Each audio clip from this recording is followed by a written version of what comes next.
This is episode 152 of the Focused Mindset podcast. Today, I'm going to give you 11 indicators that you or someone you love might be dealing with social anxiety. It's more prevalent than you think. I honestly wish that I had these 11 indicators when my daughter was much younger. I loved being able to understand what she was going through and see it through her eyes.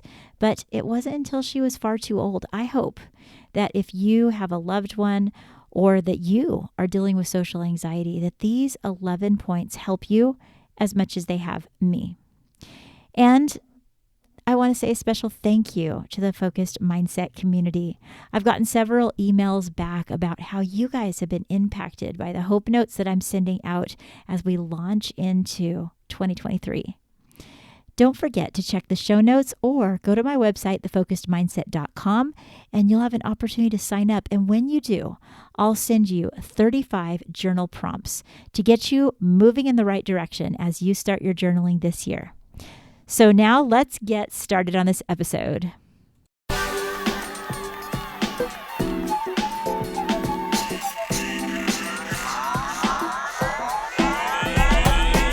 Welcome to the Focused Mindset podcast. This is the one and only podcast where you can figure out how to sort out your life using the solution-focused approach. You may have heard about it in counseling, but guess what?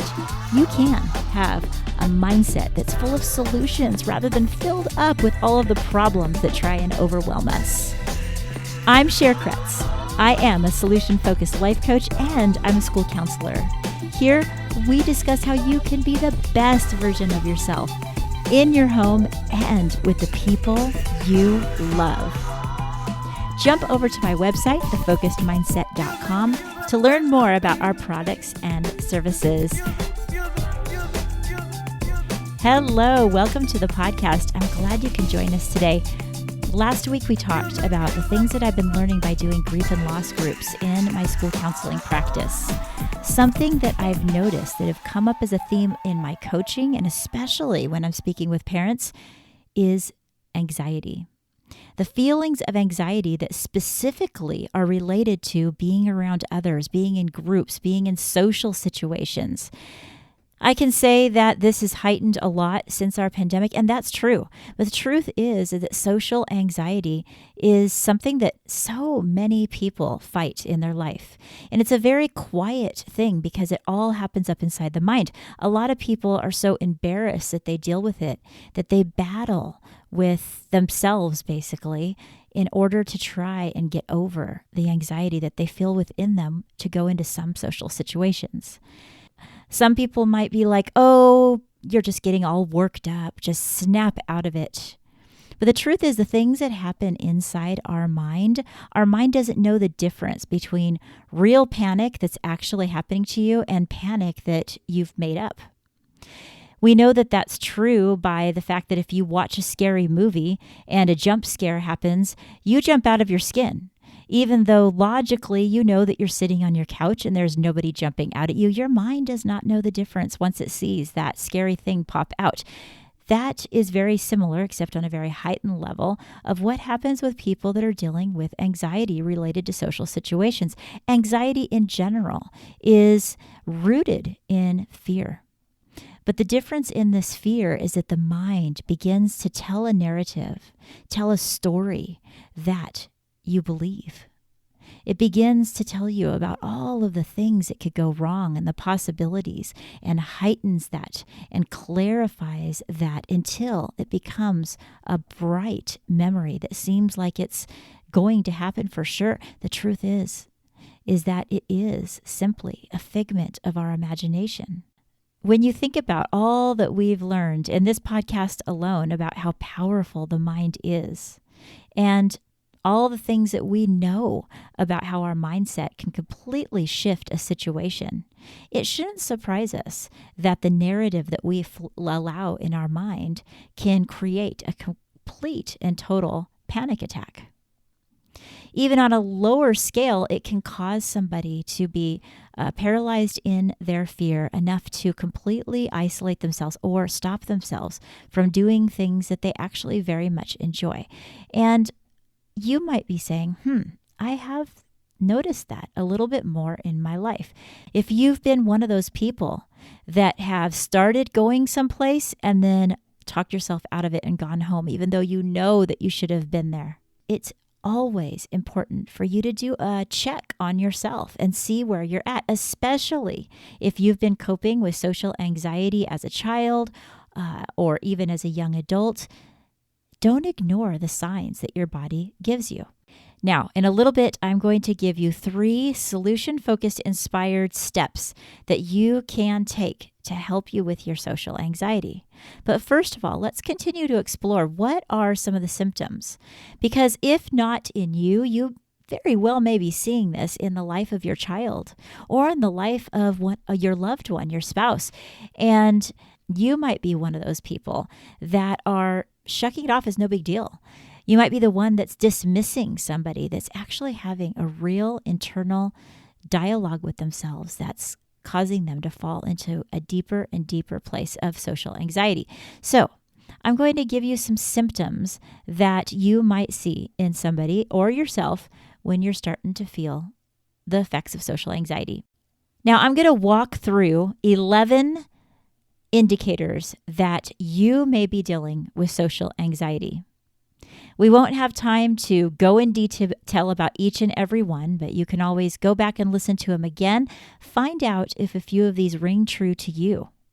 Find out if a few of these might ring true to your son or daughter, if you've seen them struggle with going to new places or you've seen signs of fear and anxiety in them. Then these indicators are going to be for you. This comes from the Mayo Clinic, and on their website, they recently featured an article about social anxiety disorder and social phobia. Let's go through these 11 emotional and behavioral symptoms that people will see when they're having social anxiety. Number 1, fear of situations in which you may be judged negatively. Number 2, worry about embarrassing or humiliating yourself. Number 3, intense fear of interacting or talking with strangers. 4, fear that others will notice that you look anxious. The 5th one is fear of physical symptoms that might cause you embarrassment, such as blushing, sweating, trembling, shaking your voice, or even fear of throwing up. The next one is avoidance of doing things or speaking to people out of fear of embarrassment. And the 7th one, avoidance of situations that you might be the center of attention. Number 8, anxiety and anticipation of fear of an activity or an event that you have in the past enjoyed.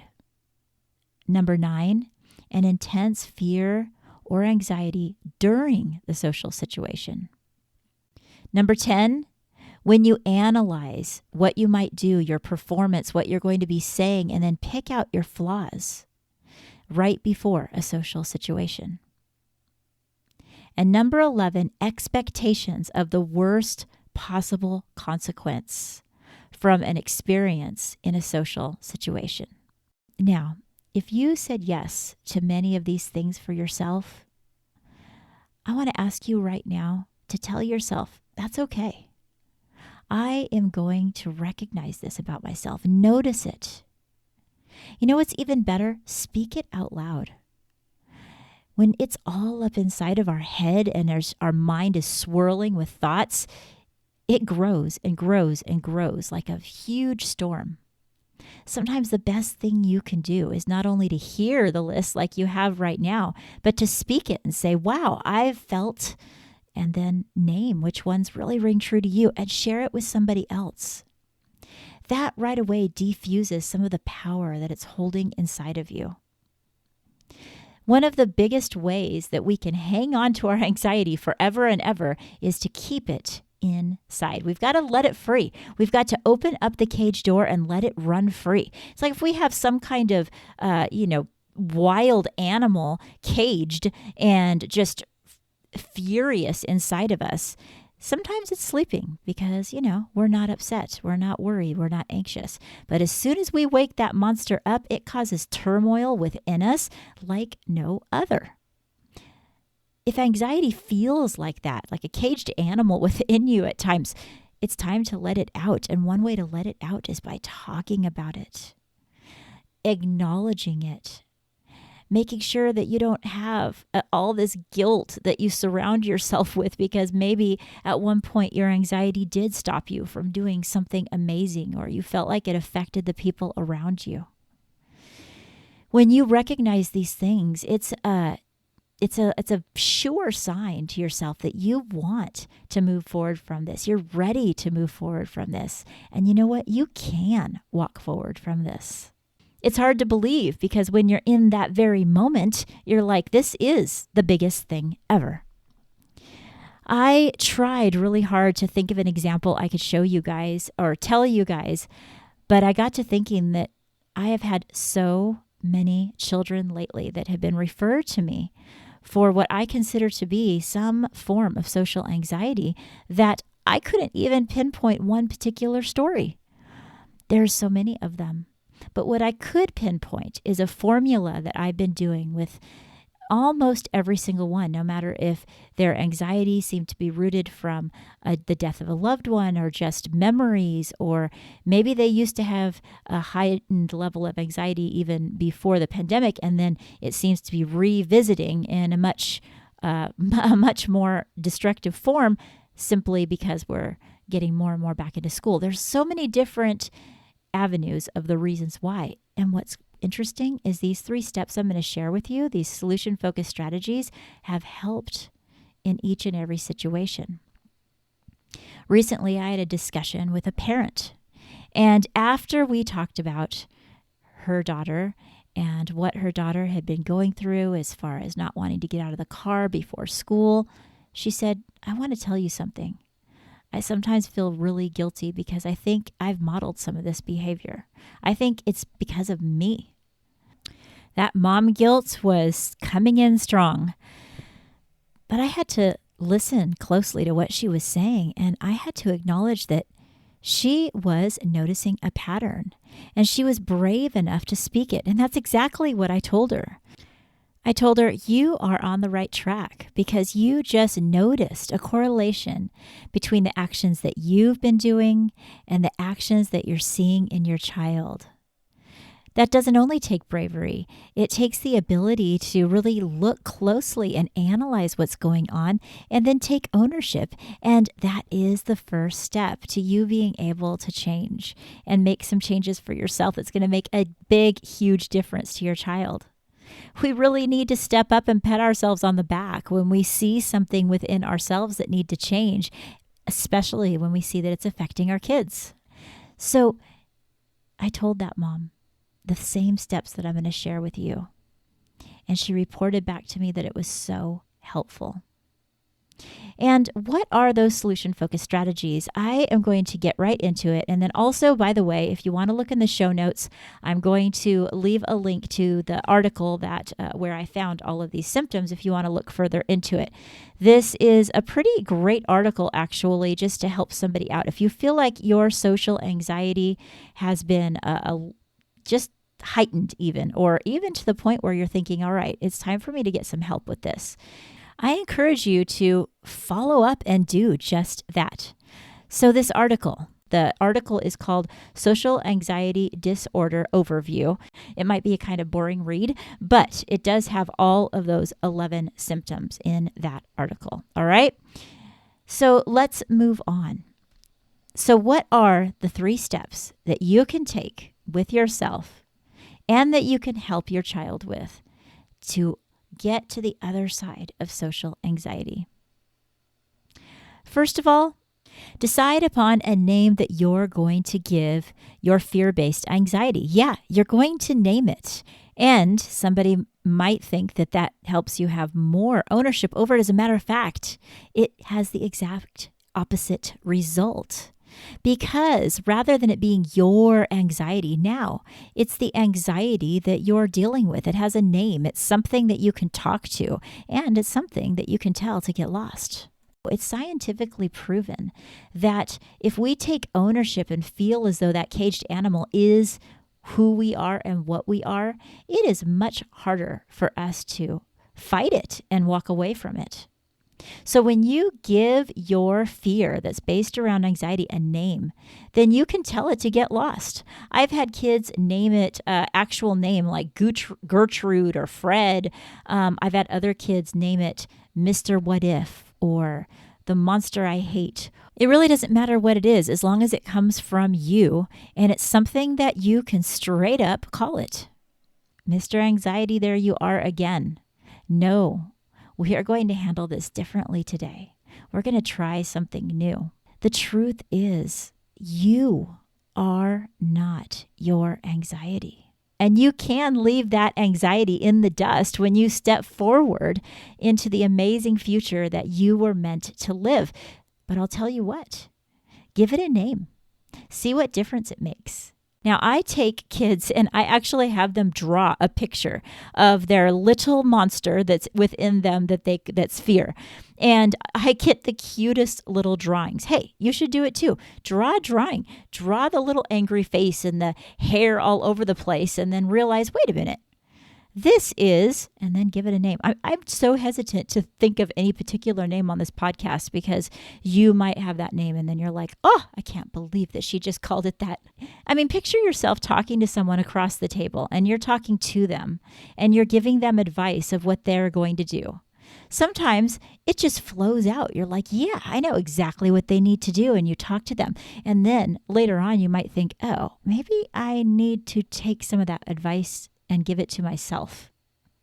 That's kind of the trick you're playing with your mind. And your mind needs little tricks like this to get over social anxiety. You need to talk to your anxiety like it's something across the room, across the table, and say, hey, hold on a second. I see you're telling me this whole big old story. Nuh-uh, not today. All right, so that's step one. Name it. Think of a name and then don't be afraid to talk to it like it's right across the room and give it what it needs, a kick in the pants. The next thing is create a new narrative. What you do is you clearly define a picture of what you would like it to be like the next time you walk into the social situation that is worrying you. And you've got to think of the colors and the smells and the things that are the little tiny things, like what people say that you enjoy, what makes you laugh, what's the humor in it, what's your absolute favorite part about that event. Build a narrative, even journal about it. And you are developing such a bright and beautiful picture that it's like the bright sunshine. And the other narrative that's developed around anxiety seems dim. And that seems to be so dim that it is just in the background because you have a brighter, more vivid picture of what you prefer, what you really want it to be like, what you know that it could be like. You can attach this to one of your favorite memories related to this same topic. This especially helps if you feel that the anxiety has heightened and at one point you were dealing with it a little bit better. Well, think back to that one point. Think about your very favorite time that you did this same activity, how it felt. Allow yourself to smile. Allow yourself to think about it. Make a list of all the benefits, all the way that it helps you. Because you are craving all of those positive things and don't even realize it. You want them in your life so desperately. I was so inspired to do this podcast after an amazing conversation that I had with my daughter. She has been dealing with social anxiety her whole life. And I'm ashamed to say that early on when she was a child, I didn't recognize it as such, and I did not always deal with it well. I was the mom that made the mistake many times of dismissing or being a little bit too harsh with forcing her to do the activity that I knew was best for her. And it is hard sometimes to face that fact and face the reality that my daughter is having to sort out how to really cope with social anxiety more in her adult life, rather than being able to really sort it out in a more healthy way in her childhood. Now, that's not to say that we didn't make strides forward, but the real debilitation of social anxiety happens in your mind. And my daughter was telling me about memories she had when she coped with it in college. And I wasn't with her. She was in another state. And she talked about how now that she's, again, revisiting some of those things because, she's entering into all these brand new activities right now and starting a new church and all this kind of stuff. She's remembering back when she was in college and things I wouldn't know or nobody knows when she just quietly opted out of situations. Why? Because of the narrative that was in her mind became so loud and so big that she just said, ain't gonna happen. I was so interested in listening to her and finding out how she's dealing with that battle even today. And I know that you might be battling that very same thing.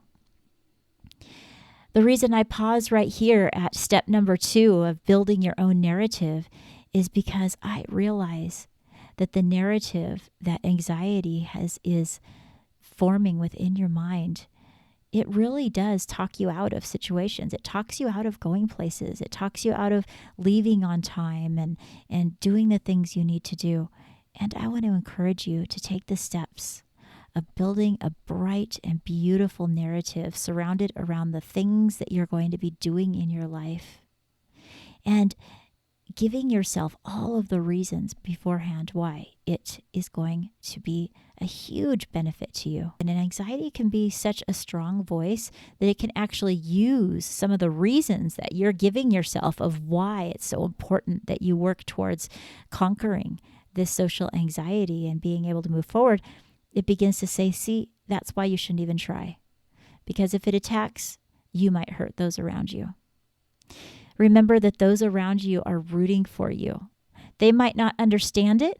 They might not have ever felt it before in their body the way that you do, but they're rooting for you and they want you to be a part of their life in a way that brings you joy and peace. Now, if this isn't you and it's your child, as it was for me, I encourage you so strongly to not make the mistake that I did to get stuck in only helping your child go where they need to go and get over it.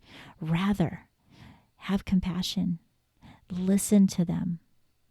Maybe go through those 10 things with them and say, hey, are these things that sometimes you feel? And allow them the opportunity to get this out of their head so they can begin to build a different narrative. Now, what is the third thing? Let's move on. I got in a little tangent there, didn't I? Number 3 is using the sentence, I look forward to, and choosing the thing that you most look forward to about the event that you're about to go into.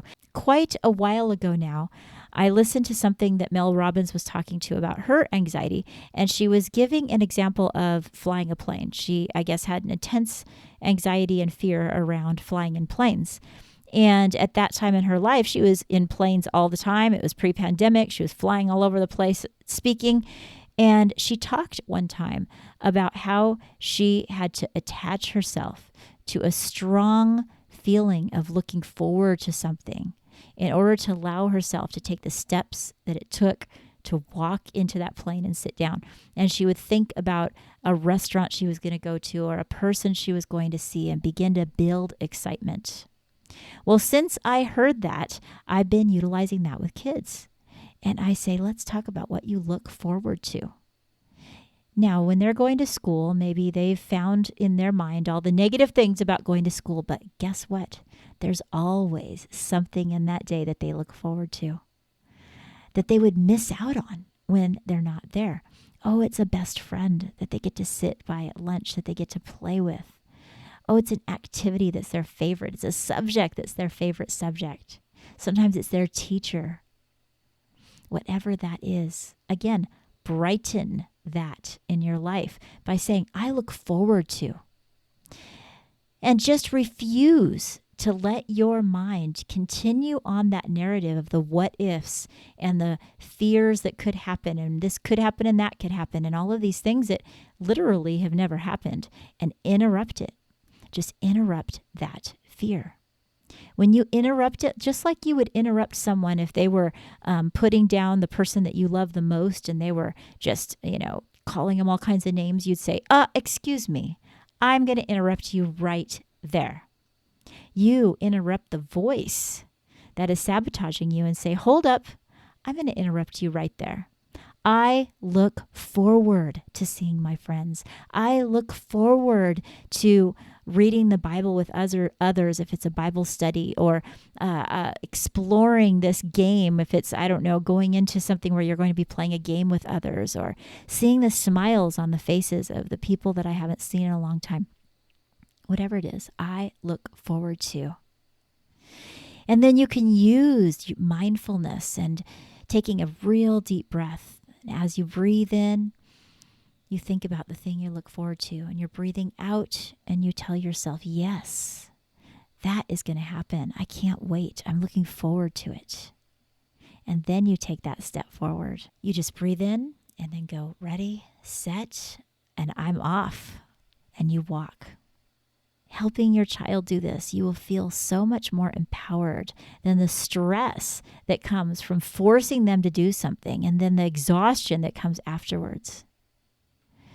Help them identify the thing they're going to look forward to, and then help them say, ready, set, let's just walk forward.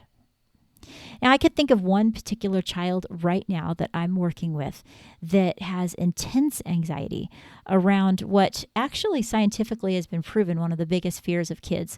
He gets so worried that he feels nauseous right when he's in social situations, so he's worried that he's going to throw up. And it is still all related to social anxiety. And this child will carry water bottles with him and just do anything he can, even when he's able to walk forward, to be able to avoid that fear. Well, I'll tell you what, when he began to say, I look forward to, and he had one thing that he looked forward to out on the playground, I began to see him smile.